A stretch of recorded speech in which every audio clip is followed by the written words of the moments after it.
Hi viewers, welcome to road side trader channel.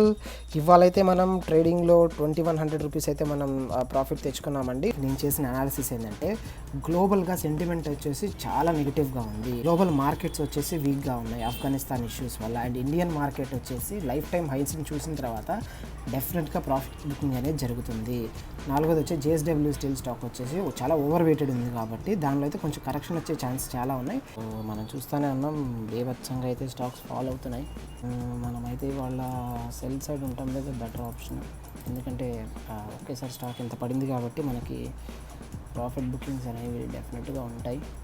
But కొంచెం పైకన్నా వస్తే అక్కడి నుంచి నేను సెల్ చేద్దామని చూస్తాను, ఎందుకంటే ఇంత గ్యాప్ డౌన్లో ఓపెనప్పుడు డెఫినెట్గా స్టాక్ అనేది పైకి బౌన్స్ అయ్యే ఛాన్సెస్ ఉన్నాయి. ఆల్రెడీ 20 పాయింట్స్ అయితే మనకి పడిపోయినట్టు చూపిస్తుంది, ఇంకా పడుతుంది. ఎనీ సపోర్ట్ ఏదైనా ఉందా చూద్దాం. సో ఇక్కడైతే ఇది సపోర్ట్ లైన్ అనుకోవచ్చు, బట్ నెక్స్ట్ సపోర్ట్ లైన్ వచ్చేసి 84 దగ్గర ఉంది. స్టాక్ అయితే అంత ఫాస్ట్ అక్కడ రియాక్ట్ అవ్వదులేండి, కాకపోతే నెక్స్ట్ బేస్ వచ్చేసి అయితే దాదాపు 700 దగ్గర అయితే మనకు బేస్ చూపిస్తుంది. ఇవాళ గ్లోబల్గా సెంటిమెంట్స్ వచ్చేసి చాలా వీక్గా ఉన్నాయి, ప్లస్ మార్కెట్స్ కూడా చాలా నెగిటివ్లోనే ఓపెన్ అవటం వల్ల మనకైతే ప్రాబ్లం ఉంది. బట్ నేనైతే కొంచెం పైకి వెళ్ళనిచ్చి అక్కడ మళ్ళీ సెల్ చేస్తాను. సో ఇవాళ వాలటైలిటీ కూడా చాలా ఎక్కువ ఉండే ఛాన్సెస్ ఉన్నాయి. నేనైతే 716 దగ్గర అయితే ఎంట్రీ తీసుకుందామని ట్రై చేస్తాను. సెల్ ఆర్డర్ 140 క్వాంటిటీస్, బట్ అది మనకి స్టాక్ వచ్చేసి 15 దగ్గర నుంచి మళ్ళీ రివర్స్ అవుతుంది. రేడర్లో మోస్ట్ ఆఫ్ ద స్టాక్స్ రెడ్లోనే ఉన్నాయి. ఫీసీ చూద్దాం వాళ్ళ లెక్కలు అనుకున్నాం. సో కొంచెం వాలటైలిటీ ఉంది కాబట్టి నేనైతే 10 పాయింట్స్ ఎక్స్పెక్ట్ చేస్తున్నాను, అంతకన్నా ఎక్కువ వస్తే బాగుండు. అయితే మనకు అడ్వాంటేజ్గానే ఉందండి మార్కెట్. మనం చూసినట్లయితే ఇప్పుడు దాదాపుగా మనం 715 దగ్గర అయితే సెల్ వేసాం కదా, ఇప్పుడు దాదాపుగా అది 702 దగ్గర, అంటే మనకు ఒక 1700 అలా అయితే వస్తున్నాయి. సో నేనైతే 700 అయితే టార్గెట్ పెట్టాను, బట్ అది 702 దాకా వచ్చింది కదా, చూద్దాం. సో ప్రైస్ యాక్షన్ అండి, మార్కెట్లో మీరు ఎన్ని స్ట్రాటజీస్ ట్రై చేసినా సరే, ఎన్ని టెక్నికల్ ఇండికేటర్స్ పెట్టినా సరే, price action is the best strategy. ఎందుకంటే most of the traders price యాక్షన్ని బేస్ చేసుకొని, ప్యాటర్న్స్, క్యాండిల్ స్టిక్స్ని బేస్ చేసుకొని మాత్రమే వాళ్ళు ట్రేడింగ్ చేస్తారు. సో వన్ డేలో కనుక చూస్తే మనకి ఈ point is the 720 is the base అనమాట. అక్కడి నుంచి అయితే మనకి లాస్ట్ టైం ఒక రివర్స్ ర్యాలీ అయితే వచ్చింది.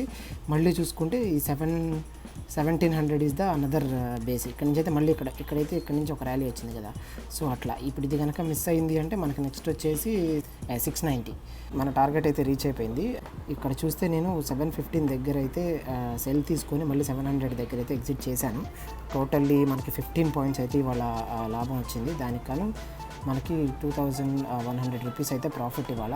నేను నేర్చుకుంది ఏంటంటే స్టాక్ మార్కెట్లో మనకు ఒక ఎంట్రీ పాయింట్ అయితే ఎలాగైతే మనం పెట్టుకుంటామో, ఒక ఎగ్జిట్ పాయింట్ కూడా అలానే పెట్టుకోవాలి. మీరు షార్ట్ వేయండి, లాంగ్ వేయండి, దట్ మీన్స్ సెల్ చేయండి, బై చేయండి. మీరు మాత్రం ఎగ్జిట్ పాయింట్ కూడా మీరు క్లియర్గా పెట్టుకొని దిగాలి. లేదు ఎగ్జిట్ పాయింట్ ఎంత వస్తే అంత తీసుకుంటాను లైక్ అలా అనుకున్నారు అంటే మీరు డెఫినెట్గా చెప్తున్నాను, మార్కెట్ మీ దాకా వచ్చినప్పుడు మీరు రియాక్ట్ అవ్వడానికి ఛాన్స్ ఉంది. ఎందుకంటే మనం వేరే వర్క్ ఉంటే మళ్ళీ పక్క చూస్తూ ఉండలేకపోవచ్చు. ప్లస్ లేదు అంటే మనం వచ్చిన పాయింట్కి అలా వచ్చి వెళ్ళిపోతుంది, జస్ట్ ఫ్రాక్షన్ ఆఫ్ సెకండ్స్లో, ఫ్రాక్షన్ ఆఫ్ మినిట్స్లో వెళ్ళిపోతుంది. సో అట్లాంటప్పుడు మనం దాన్ని క్యాచ్ చేయలేము, సడన్గా మాన్యువల్ ఎగ్జిట్ చేయలేము. సో టార్గెట్ కూడా ఏంటంటే రెడీగా పెట్టుకొని ఉండండి మైండ్లో. సో దాని దగ్గరగా వచ్చినప్పుడు మీరు టార్గెట్ని కనుక ఫిక్స్ చేశారంటే అది ఎగ్జిక్యూట్ అవుతుంది. సో మీకంటూ ఒక అమౌంట్ వస్తుంది. సో ఇదండి వాళ్ళ వీడియో.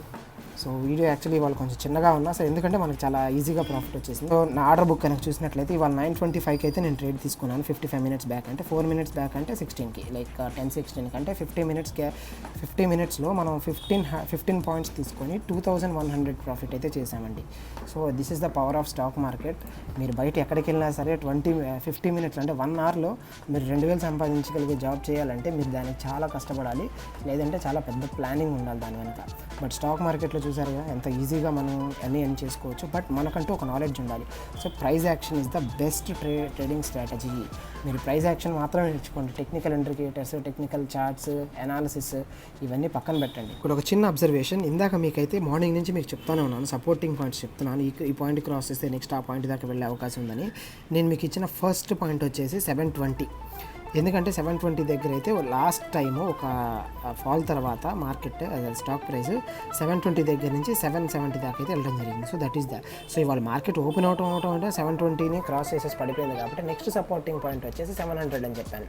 మనకు ఆ 700 దాకా వచ్చింది, అక్కడ మనైతే ట్రేడ్ ఎగ్జిట్ తీసుకున్నాం. బట్ ఆ 700 దాటితే నెక్స్ట్ సపోర్టింగ్ పాయింట్ వచ్చేసి 698 అని అయితే చెప్పాను. 698 దగ్గర అది కూడా క్రాస్ అయిపోయింది. సో మార్కెట్ యాక్చువల్గా ఇలాంటి సపోర్టింగ్ పాయింట్స్ మనం ఎలా చూసుకోవాలి అనుకుంటే ఇలా అనమాట.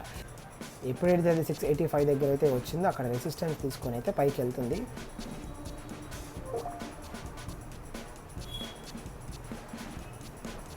సో ఇఫ్ యూ సీ మనం పైవోట్ పాయింట్స్ కనుక అప్లై చేస్తే దాని S1 అంటే సపోర్ట్ 1 పాయింట్ వచ్చేసి ఎగ్జాక్ట్గా 684 దగ్గర ఉంది.